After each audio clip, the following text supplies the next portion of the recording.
வல்லவன் கிட்ட ஆயுதம் இருந்தால் ஒரு பொருளை உருவாக்க முடியும், ஒரு ஊருக்கு நல்லது செய்ய முடியும், நாடே பேர் சொல்லும் வகையில் வாழும்.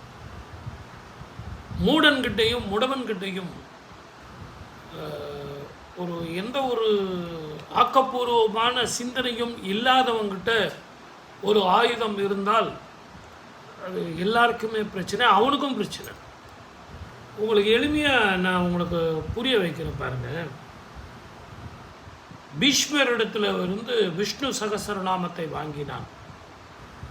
அந்த ஊரே பகவத்கீதையை கேட்டுது.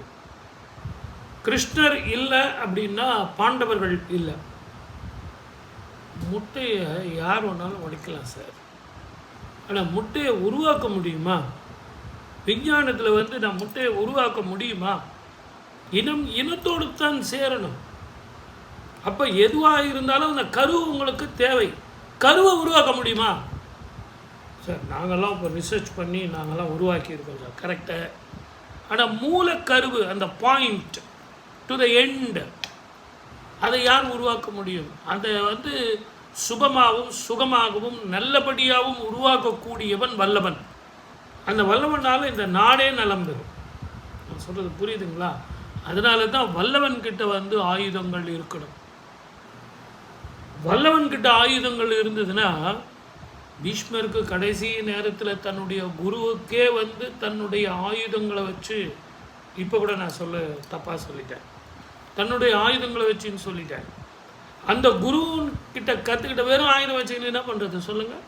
அந்த குரு கற்றுக் கொடுத்த அந்த சூட்சுமத்தை, இந்த ஆயுதத்தை இப்படி நீ பிரயோகம் பண்ணினா இந்த மாதிரி லாபம் வரும், சுகம் வரும், மக்கள் எல்லாம் சந்தோஷமாக வாழ்வார்கள்.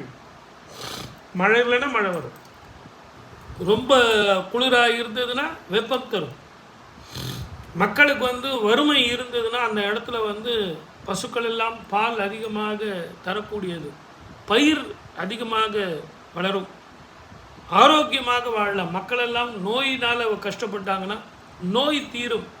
இதையெல்லாம் அந்த வல்லவனுக்கு கற்றுக் கொடுத்தான் அந்த குரு.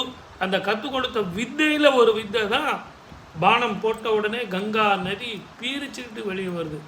கங்கை இருப்பது எங்கேயோ, ஆனால் பூமி வழியாக அந்த ஆயுதம் ஈர்த்து அந்த கங்கை நீரை கொடுக்குது. அந்த குருவுக்கு கொடுக்கணும் அப்படின்னு தன்னுடைய தாயினுடைய நீர், தாயினுடைய மடியில் அவர் உயிர் விடணும் அப்படிங்கிறதுக்காக காத்துக்கிட்டு இருக்கார். அப்படி சிஷ்யன் குருவுக்கு உதவியது தான் வித்தை.